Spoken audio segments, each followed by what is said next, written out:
Hello friends, आज हम बात करेंगे क्रोमोसोम की केमिकल कंपोजिशन के बारे में। इसका रासायनिक संगठन क्या होता है।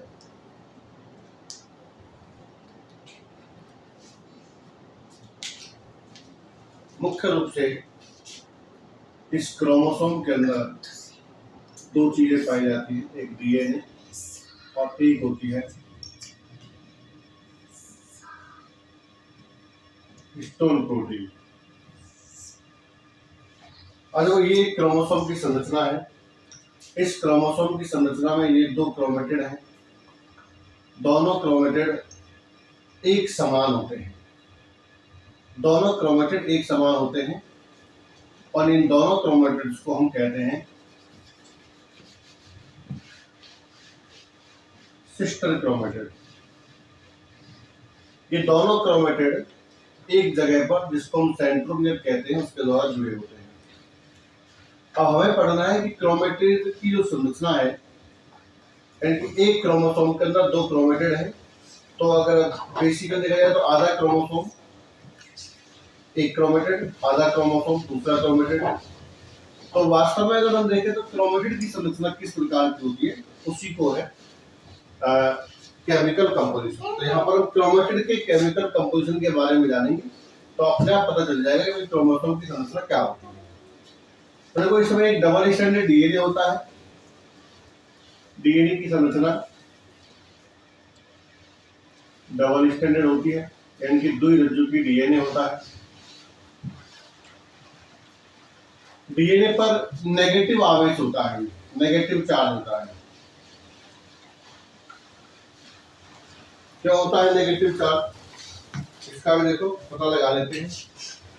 जैसे डीएनए पर हम कहते हैं यहाँ पर 5' फॉस्फेट होता है और लास्ट में 3' OH होता है। तो जो फॉस्फेट है उसकी जो संरचना है वो PO4- ये होती है। तो जो पहला न्यूक्लियोटाइड होगा उस पर -2 होगा, बाकी जितने भी न्यूक्लियोटाइड जुड़ेंगे वो सब -1 के होंगे। तो फॉस्फेट के कारण इसके ऊपर ऋणावेश होता है। जबकि हिस्टोन प्रोटीन में लाइसिन और आर्जिनिन, लाइसिन और आर्जिनिन, इनको हम कहते हैं बेसिक या एल्केलाइन एमिनो एसिड। बेसिक या एल्केलाइन यानी कि क्षारीय अमीनो अम्ल। और ये होता है पॉजिटिव, इन पर होता है नेगेटिव, और ये होता है पॉजिटिव चार्ज। यानी कि कुल मिलाकर के हिस्टोन प्रोटीन पर होता है पॉजिटिव चार्ज और डीएनए पर होता है नेगेटिव चार्ज। इसलिए ये नेगेटिव चार्ज और ये पॉजिटिव चार्ज आपस में जुड़ते हैं और रैप होकर के एक संरचना बनाते हैं। उस संरचना को हम कहते हैं न्यूक्लियोसोम मॉडल, या न्यूक्लियोसोम कहते हैं। और बहुत सारे न्यूक्लियोसोम हम बनाएंगे, बहुत सारे न्यूक्लियोसोम मिलकर के बनाते हैं क्रोमेटिन। और क्रोमेटिन फिर बाद में अरेंज होता है, कॉम्पैक्ट होता है, गुथ जाता है और बनाता है क्रोमेटिड। और इस प्रकार से जब दो क्रोमेटिड एक सेंट्रोमियर के द्वारा जुड़ जाते हैं तो फिर वो बना लेते हैं क्रोमोसोम। तो देखिए, यहाँ पर हम बात करेंगे न्यूक्लियोसोम की। तो जो क्रोमोसोम के लिए जो मॉडल चलता है उस मॉडल का नाम है न्यूक्लियोसोम मॉडल।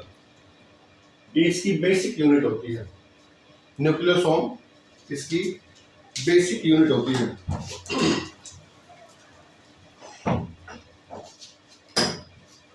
तो देखो, हिस्टोन प्रोटीन, बेसिकली जो हिस्टोन प्रोटीन है ये 5 प्रकार की होती है। यानी कि न्यूक्लियोसोम मॉडल के अंदर भी हम दो ही चीजें ऐड करते हैं, तो डीएनए, डबल स्ट्रैंडेड डीएनए और एक हिस्टोन प्रोटीन। तो हिस्टोन प्रोटीन जो है ये 5 प्रकार की होती है, H1, H2A, H2B, H3 और H4। ये 5 प्रकार की होती है। और डीएनए होता है डबल स्ट्रैंडेड, जिसमें H1 को अगर हम छोड़ देते हैं, इस H1 को हम शामिल नहीं करते हैं, तो इन सब की दो यूनिट पाई जाती है, 2 यूनिट ईच, यानी कि प्रत्येक की 2 यूनिट पाई जाती है। तो ये दो यूनिट मिलकर के इनकी 4 दूनी 8 ये ऑक्टामर बनाती है। क्या बनाती है? ऑक्टामर। तो इसको हम नाम देते हैं हिस्टोन ऑक्टामर। क्या कहते हैं बच्चों? Histone octamer. ठीक है, कैसे बनेगा? ये इस तरह से बनता है। 2 4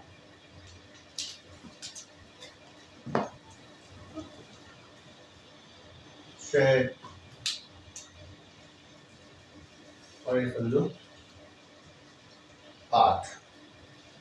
इनकी ये हिस्टोन ऑक्टामर है। इस हिस्टोन ऑक्टामर के ऊपर डीएनए का डबल स्ट्रैंडेड धागा, डीएनए का डबल स्ट्रैंडेड जो धागा है या जो रज्जु है वो इस प्रकार से इसके ऊपर लटका होता है। ऐसे ये डबल स्ट्रैंडेड डीएनए है।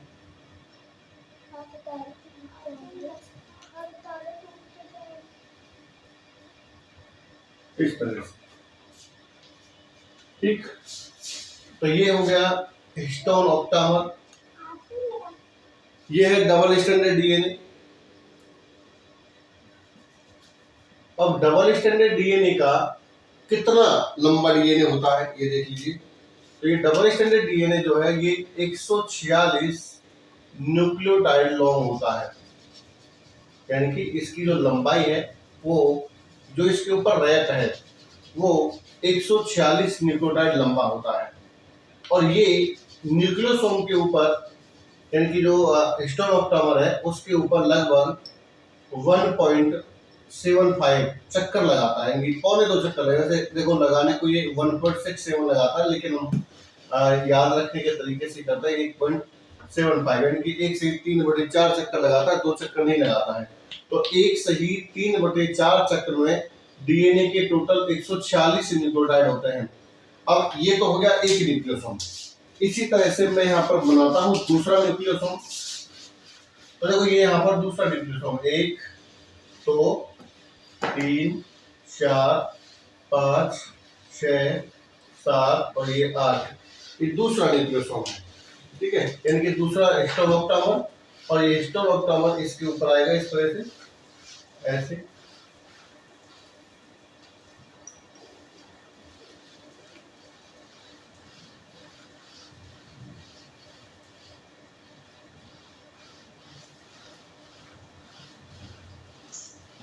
इस तरह से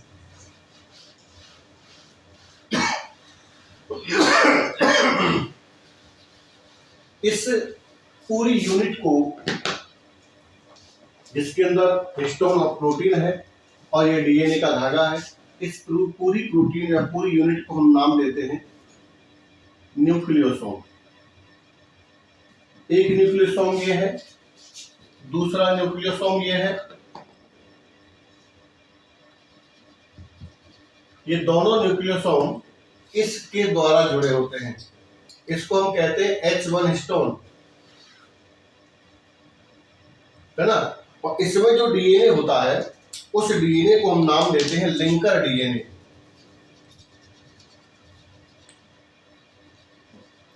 उस डीएनए को हम नाम देते हैं लिंकर डीएनए। और इस लिंकर डीएनए की जो लंबाई है वो 8 से लेकर के 14 न्यूक्लियोटाइड लंबी होती है। ठीक है, तो ये चीजें मोस्टली एक क्रोमोसोम के अंदर पाई जाती है।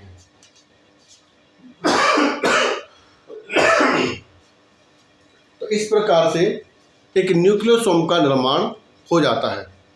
जब एक न्यूक्लियोसोम बन जाता है तो अब देखिए भाई ये जो न्यूक्लियोसोम बनता है वो कुछ इस तरह से बनता है कि जैसे ये डबल स्ट्रैंडेड डीएनए ऐसे चलता है और यहाँ पर ये इस तरह से संरचना बन गई, इसके ऊपर ये लिपट गया, फिर ये आगे बढ़ा लिंकर डीएनए, फिर यहाँ पर ये ऐसे, फिर ये आगे बढ़ा